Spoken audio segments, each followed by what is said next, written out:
Hi, I'm Mark Donegan with the Marketing Execution Podcast. Most founders overcomplicate their marketing copy. They hunt for clever phrases, sharper metaphors, and smarter positioning. But the framework that actually works is simple enough a 10-year-old could follow, beginning with a hook, then moving to a story, and finally presenting an offer. Over the past 2 decades, I've helped B2B tech companies turn straightforward frameworks into real pipeline and measurable revenue.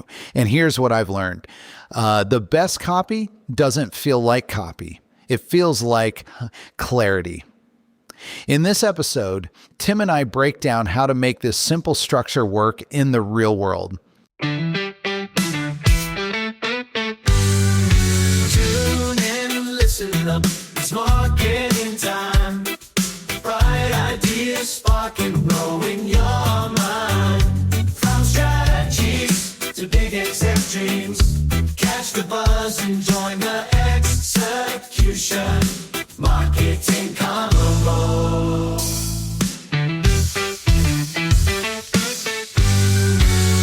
Welcome to the Marketing Execution Podcast. This is the show for tech founders and leaders building B2B products and technologies. We show you how to go further, faster to get the business results you need. From strategies to big exec dreams. Catch the buzz and join the execution. Marketing convo.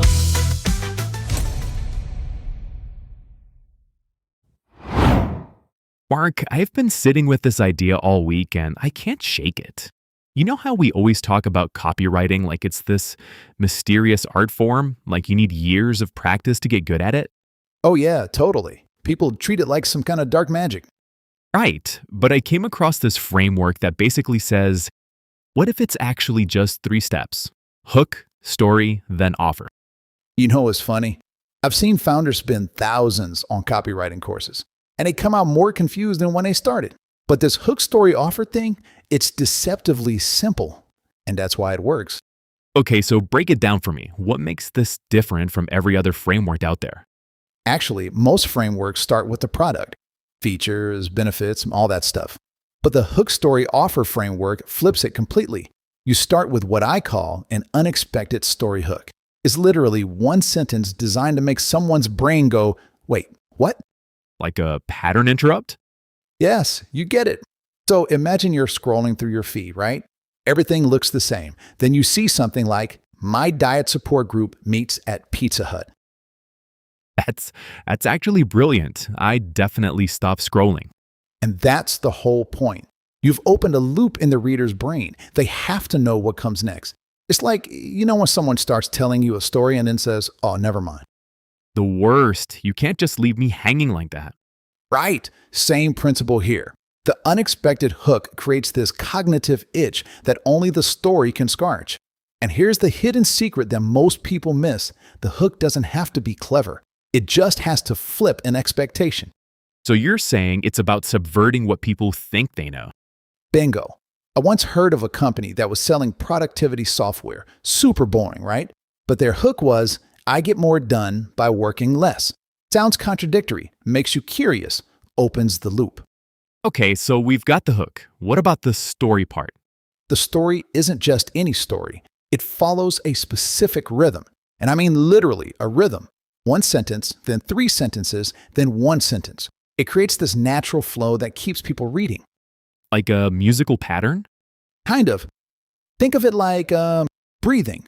Short breath, longer breath, short breath. It feels natural to the reader, even though they don't know why. And within that structure, you've got setup, problem, resolution, lesson.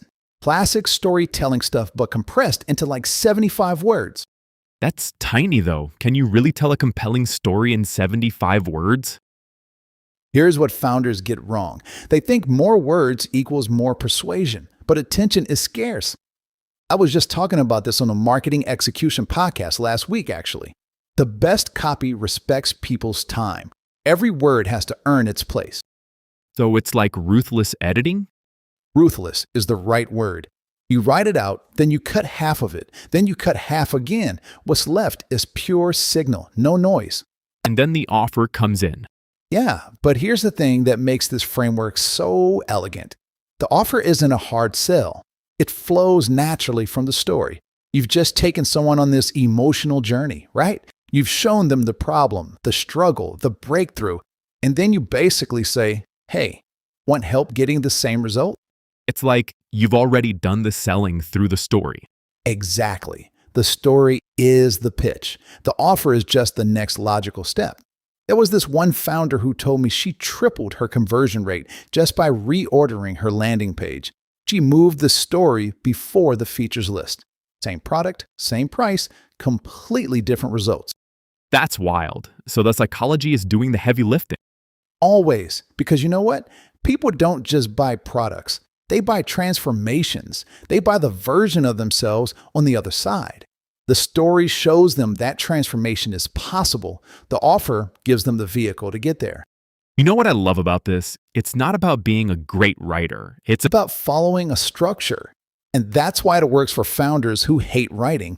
You're not trying to be Shakespeare. You're trying to connect a problem to a solution through a relatable human experience. Anyone can do that. Mark, that's fascinating. Let's pivot for a second and talk about how a founder actually generates those unexpected hooks in the first place, because that seems like the hardest part to me. Yeah, that's the million-dollar question, isn't it? And honestly, I think most people overcomplicate it. They sit there staring at a blank screen, waiting for brilliance to strike, Been there. Many times. right? But here's what I've learned. The best hooks come from flipping something people already believe. You start with a common assumption in your industry. Then you ask yourself, what if the opposite were true? So it's almost like a contrarian exercise. Kind of, but not contrarian for the sake of being edgy. It has to be true. Like, you actually need to believe the flip. Otherwise, it falls flat. I know of a founder who sold time management software. Everyone in that space talks about doing more in less time. Her hook was, I stopped being productive and my business grew. Wait, that's counterintuitive though. Exactly. That's the point. Her story was about how obsessing over productivity was actually killing her creativity. She stepped back, delegated more, and suddenly had space to think strategically. The hook opened a loop that her audience had to close. Okay, so the hook is grounded in a real experience. And this is why it matters so much for founders specifically. You're not just writing copy, you're building trust. When your hook connects to an authentic story, people feel it. They know you're not just making stuff up to get clicks. So the hook is almost like a promise that the story has to deliver on. Yes, that's it. The hook creates an expectation, and the story fulfills it. If there's a disconnect, you lose credibility instantly. I've seen founders write these wild hooks that sound amazing, but then the story is just generic advice. The reader feels tricked. And that's worse than a boring hook in the first place. Way worse, because now you've burned trust, and in B2B especially, trust is everything. Your prospects are busy, they're skeptical, they've been burned by overpromising vendors before. So when you hook them with something unexpected, you have to deliver value immediately. This is making me think about the whole framework differently. It's not just a writing technique, it's also a relationship building tool. Oh man, yes, that's the deeper truth here. Hook's story offer is about connection. You're saying to your reader, hey, I've been where you are. I discovered something that changed things for me. Want to hear about it? And that's fundamentally different from feature dumping. Features tell people what you do. Stories show them why it matters. The hook grabs attention by speaking to that problem in a surprising way. Every great hook is reader-centric. It makes them curious. It speaks to their world. I always tell founders to ask themselves one question before writing. What does my ideal customer believe that might not be serving them? And once you find that belief, you flip it, gently, with empathy.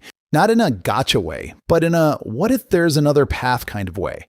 That's when hooks really sing. I love this. So we've covered why the hook matters and how to generate authentic ones. Now I'm curious about the practical side. How does a founder actually sit down and build this into their daily workflow? Let's get into the nuts and bolts of implementation. Okay, so here's the thing. You don't need 2 hours blocked off for writing. You need 15 minutes and a simple system. Let's call it the flip and fill method. Step 1, every morning, write down one belief your customers hold. Just one. Something they assume is true about their problem or your industry. Like what though? Give me a real example. Sure. Let's say you sell project management software. A common belief might be that teams need more meetings to stay aligned. That's what most people think, right? Yeah, totally. More communication equals better coordination. Exactly. Now flip it. What if fewer meetings actually created better alignment? Boom, you've got your hook territory right there. So the flip becomes the foundation for everything else. And once you have the flip, you ask yourself 3 questions. Did this happen to me? Did it happen to a customer? Can I prove it with data? So you're building the story evidence right away. Exactly. Think about what Basecamp did years ago. Jason Fried kept saying meetings are toxic. That was his flip.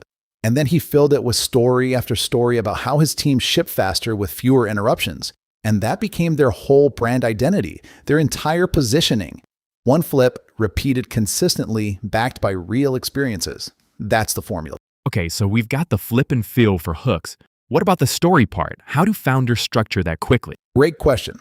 I teach a rhythm called 1-3-1. You write 1 sentence, then 3 sentences, then 1 again. It creates this natural flow that keeps readers moving. Wait, that sounds almost musical. It is. Your eye wants variety. Long blocks of text feel heavy. But when you alternate short and medium, it breathes. Notion does this brilliantly in their content. Short, punchy lines, then a quick cluster of context, then another punchy line. So the structure itself is doing work for you. Huge amounts of work. And when you write your story, follow this sequence. Setup, problem, resolution, lesson. 4 beats. And each beat can be just 2 or 3 sentences. Remember, you're not writing a novel here. So founders can literally do this in 15 minutes if they follow the beats. 15 minutes max once you practice. And here's the final piece, the offer. Most founders either skip it entirely or make it feel salesy and weird. Yeah, that transition always feels awkward to me. Because people think of offers as asks. But really, an offer is just the next logical step.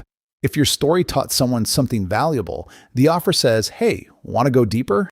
So it's an invitation, not a pitch. Loom does this so well. Their content shows you how async video saves time.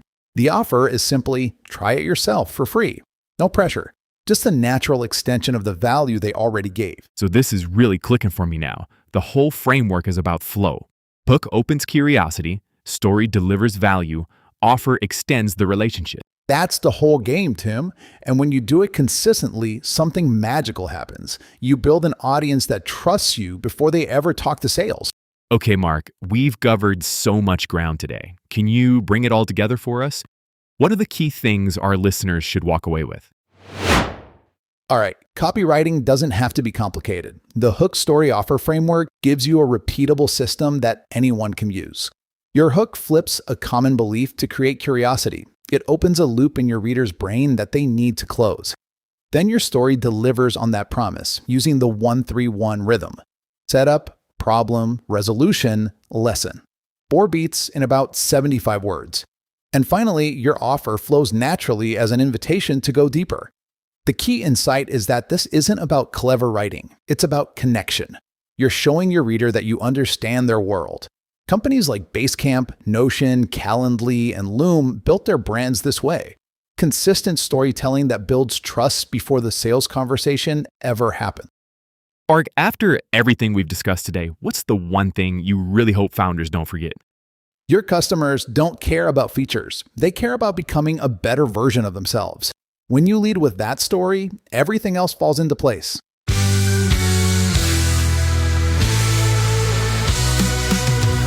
The Marketing Execution Podcast is produced by Growth Stage Marketing. We are on a mission to see your company reach wild success using marketing pods. Too big, accept dreams. Catch the buzz and join the execution. Marketing Convo. Thank you for listening and being a part of the marketing execution movement and community. To learn how growth stage marketing clients reach more buyers and drive business impact, go to growthstage.marketing. That's growthstage.marketing.